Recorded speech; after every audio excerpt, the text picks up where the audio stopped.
दोस्तों, आप सभी को मेरा सलाम, नमस्कार, गुड आफ्टरनून। जैसा कि आप सभी जानते हैं दोस्तों, देश में मजदूरों का हाल क्या है। आप सभी लोगों को यह पता है कि जब से देश में लॉकडाउन लगा है तब से मजदूर और गरीब और किसान दर दर भटकने के लिए परेशान है। लेकिन आज सुप्रीम कोर्ट ने इसी मामले पर एक बड़ा फैसला सुनाया, जिसके बाद केंद्र की मोदी सरकार और साथ ही साथ राज्य सरकारों को भी बड़ा झटका लगा है। आपको इस वीडियो के जरिए से उसी के बारे में हम जानकारी देंगे। 3 बड़ी खबरें आपको बताएंगे। पहली बड़ी खबर सुप्रीम कोर्ट से जारी, उसकी जानकारी देंगे। दूसरी खबर में हम आपको बताएंगे कि बिहार में बीजेपी और जेडीयू के बीच घमासान शुरू हो गया है बिहार चुनाव को लेकर के। तीसरी बड़ी खबर में बीजेपी की वर्चुअल रैली को लेकर के एक बार फिर सवाल खड़े हुए हैं। चलिए शुरुआत करते हैं पहली बड़ी खबर के साथ। कोरोना के बढ़ते मामलों के बीच प्रवासी मजदूरों के मामले में सुप्रीम कोर्ट ने आज एक अहम फैसला सुनाया। सुप्रीम कोर्ट ने जो फैसला सुनाया है, शायद वो सुन करके आपके भी चेहरे पर कहीं ना कहीं एक मुस्कान आएगी, क्योंकि जिस तरह से आप लोगों ने देखा होगा किसानों के या हम कह दें मजदूरों के, मजबूरों के जो पलायन करते हुए वीडियो या कुछ फुटेज देखने को मिले, यकीन मानिए उससे पूरा देश झकझोर हो गया था। और लगातार ये सवाल खड़े किए जा रहे थे कि हमारी देश की सरकार जो विधायकों को खरीदने में करोड़ों रुपए खर्च कर देती हैं, आज वो मजदूरों के लिए क्या 100 रुपए जुटा करके या 1000 या 500 रुपए जुटा करके उनके घर तक नहीं पहुंचा सकती। और इसी को लेकर के लगभग 100 के करीब मजदूरों की कैजुअलिटी भी आप सभी को पता है अलग अलग तरीके से हुई है। और आज सुप्रीम कोर्ट ने इसी के ऊपर फैसला सुनाया है। सुप्रीम कोर्ट ने केंद्र और राज्य सरकारों को निर्देश दिया है कि कोविड-19 की वजह से पलायन करने वाले कामगारों को 15 दिन के भीतर, यानी मजदूरों को 15 दिन के भीतर उनके पैतृक स्थान पहुंचाया जाए, यानी कि उनके घर पहुंचाया जाए। साथ ही साथ उनके पुनर्वास के लिए इनकी कौशल क्षमता का आकलन करने के बाद रोजगार की योजनाएं भी तैयार की जाएं। आप सभी जानते होंगे जब लॉकडाउन लगाया गया था तब टीवी चैनल्स पर आकर के बड़े बड़े नेता, बड़े बड़े एक्टर और एक्ट्रेस ये भाषणबाजी करती थी कि जो जहां आए वहीं पर रहे। आप सोचिए, अगर आपको कोई घर में बंद कर दे और खाने पीने का सामान ना हो तो क्या आप घर के भीतर रह सकते हैं? बिल्कुल इम्पॉसिबल है। टीवी चैनल्स में आकर के बड़ी जबान निकाल करके बातों को कह देना ये बहुत आसान है, लेकिन घर में जो गरीब रहता है, जिसके घर में खाना नहीं है, वो एक वक्त कैसे गुजारता है ये उसको ही पता है। और इसी को लेकर के अब सुप्रीम कोर्ट ने जो फैसला दिया है ये बहुत अच्छा है। तो हम आपको बताते हैं क्या कुछ कहा है आगे।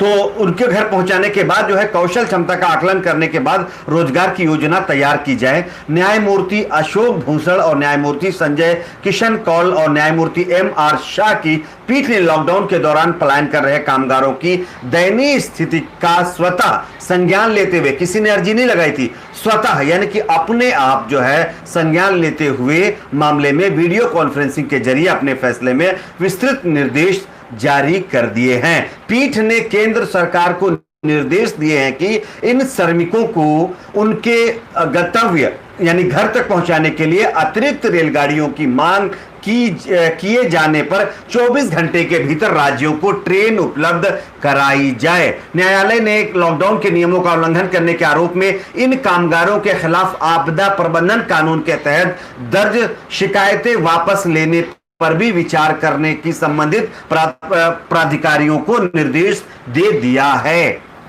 यानी कि हम मोटे मोटे तौर पर कहें तो जो मजदूर पलायन करने के लिए मजबूर थे, उनको अब केंद्र की मोदी सरकार को और राज्य सरकारों को भी अपने दम पर 15 दिन के अंदर घर पहुंचाना होगा।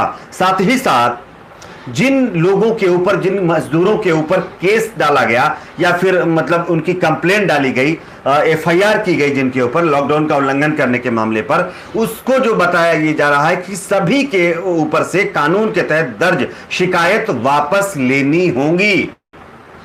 ये बहुत बड़ी खबर है खास करके मजदूरों के लिए, और मैं मुबारकबाद देता हूं मजदूरों को, खास करके सुप्रीम कोर्ट ने कि एक तो ऐसा वक्त आया जहां पर इन्होंने अपना अच्छा काम किया है।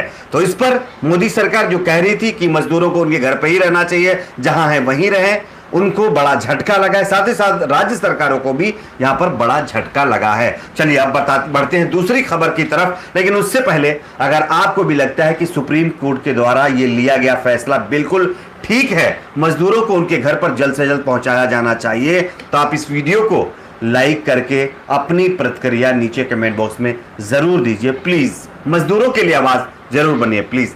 चलिए बढ़ते हैं दूसरी खबर की तरफ। आप सभी जानते हैं कि बिहार में बहुत जल्द चुनाव होने वाले हैं। अगर हम बात करें तो शायद हो सकता है सितंबर तक जो है चुनाव की प्रक्रिया पूरी हो जाए और चुनाव कराए जाएं। बिहार में एनडीए के घटक दलों के बीच सीटों को लेकर के बताया जा रहा है कि घमासान शुरू हो गया है। दरअसल एबीपी न्यूज को विस्तृत सूत्रों से जो जानकारी मिली है, बताया गया है कि पटना में पहले दौर की बातचीत शुरू हो गई है। बीजेपी के बिहार प्रभारी भूपेंद्र यादव की लोकसभा में जेडीयू नेता राजीव रंजन सिंह उर्फ ललन सिंह और राज्यसभा सांसद आरसीपी सिंह से मुलाकात हुई है। यह मुलाकात भूपेंद्र यादव के पटना स्थित घर पर हुई है। माना जा रहा है कि बीजेपी और जेडीयू के बीच विधानसभा चुनाव में सीटों के बंटवारे को लेकर के बात हुई है। सूत्रों के मुताबिक पहले दौर की बातचीत में जेडीयू ने 243 में से आधी सीट यानी 122 सीट पर दावा ठोक दिया है, जिसके बाद बीजेपी और जेडीयू में घमासान होना बिल्कुल तय है, क्योंकि बीजेपी आधी सीटें नहीं देगी। चलिए उसके साथ आप सभी को पता होगा एक और पार्टी है रामविलास पासवान जी की, वो भी पीछे है। ठीक है, हालांकि यह पता नहीं चल पाया है कि बीजेपी ने इस पर क्या कहा है। आपको बता दें कि लोकसभा चुनाव से पहले बीजेपी के बिहार प्रभारी भूपेंद्र यादव और जेडीयू नेता आरपीसी सिंह के बीच सीटों के बंटवारे को लेकर के बातचीत शुरू हुई थी। तो फिर से एक बार मामला यहां पर जो है फंसता हुआ दिखाई दे रहा है। आप सभी को पता होगा कि 40 सीटों में जो लोकसभा का चुनाव हुआ था उसमें 17 सीटों पर जेडीयू बीजेपी चुनाव लड़ी थी, जबकि 6 सीटें एलजेपी को दी गई थी। लेकिन अगर 122 सीटें अकेली जेडीयू मांगेगी तो ये तो तय है कि अब टकराव शुरू होगा, क्योंकि एलजेपी अलग है, उसके बाद दूसरी भी पार्टियां हैं और बीजेपी कहां मौका छोड़ने वाली है। अब देखना यह होता है कि इस पर क्या कुछ होता है। चलिए आगे बढ़ते हैं, आपको एक और खबर के बारे में बता देते हैं, लेकिन उससे पहले एक सवाल मेरे मन में आ गया है, वो मैं आप लोगों के सामने रखना चाहता हूं। आप सभी को पता है कि देश की इकोनॉमी या देश की अर्थव्यवस्था या हम ये कह दें कि देश के लोगों को रोजगार के मामले पर सरकारें किस तरह से काम कर रही हैं, आप सभी जानते हैं। जिस तरह से बिहार में अब सीट बंटवारे को लेकर के लगातार नेता, मतलब हम ये कह सकते हैं एक प्लेट में खाना है, बिरयानी है, उसमें कितने हिस्से किसको जाएंगे इसको लेकर के यानी कि अपने फायदे की बात तो लगातार शुरू हो गई है। मजदूरों के बारे में क्या बिहार सरकार ने अभी तक कोई ऐसी मीटिंग की है? क्या कोई ऐसा प्लान डाला है कि मजदूरों को रोजगार कैसे देना है? या बीजेपी दोनों ने यह दावा किया है कि आप नहीं, सबसे पहले बढ़ चढ़कर हम हिस्सा लेंगे मजदूरों के काम में? क्या एक भी पार्टी ऐसी दिखी है? नहीं दिखी है, ना दिखेगी आपको, क्योंकि ये अपनी मलाई खाने के लिए सिर्फ दिखावा करते हैं।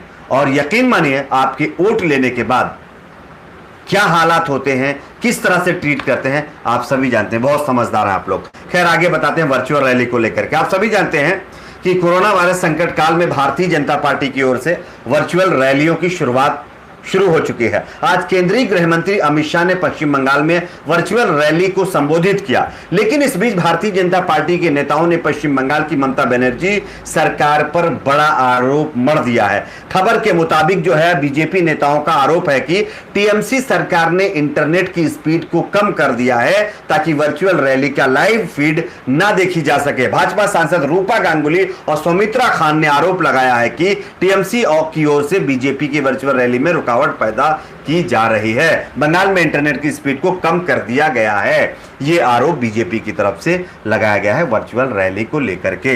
लेकिन जनता के मुद्दे तो यह हैं कि बीजेपी वर्चुअल रैली अपने फायदे के लिए कर रही है, वोट बैंक के लिए कर रही है। काश इस तरह की रैली मजदूरों के ऊपर, किसानों के ऊपर, देश की जनता के ऊपर करते कि जनता को किस तरह से रोजगार देना है, किस तरह से काम देना है, कैसे उनकी मुश्किलों को कम करना है, कैसे घर घर में राशन पहुंचाना है, तो कितना अच्छा होता। लेकिन टीएमसी बीजेपी आपस में लड़ी पड़ी हैं सिर्फ अपने कुर्सी के लिए। अब आप ही समझ सकते हैं कि ये सरकारें आपके लिए कितनी सेंसिटिव है, जिसके बाद सोशल मीडिया के ऊपर लोगों ने बीजेपी के ऊपर और टीएमसी दोनों के ऊपर सवाल दागने शुरू कर दिए हैं कि इन पार्टियों में को जो है कोरोना काल में भी, जब देश में कोरोना की तादाद पहले से ज्यादा बढ़ रही है, तो अपनी रैली जो चुनावी ये कर रहे हैं इसकी पड़ी हुई है। सोचिए ये पार्टियां, ये जो मतलब जो है नेता हैं, आपके लिए, आपकी भलाई के लिए कितना गंभीर हैं। आपकी क्या राय है नीचे कमेंट बॉक्स में जरूर बताइए। इस वीडियो को लाइक करिए, शेयर करिए, चैनल को सब्सक्राइब जरूर करें।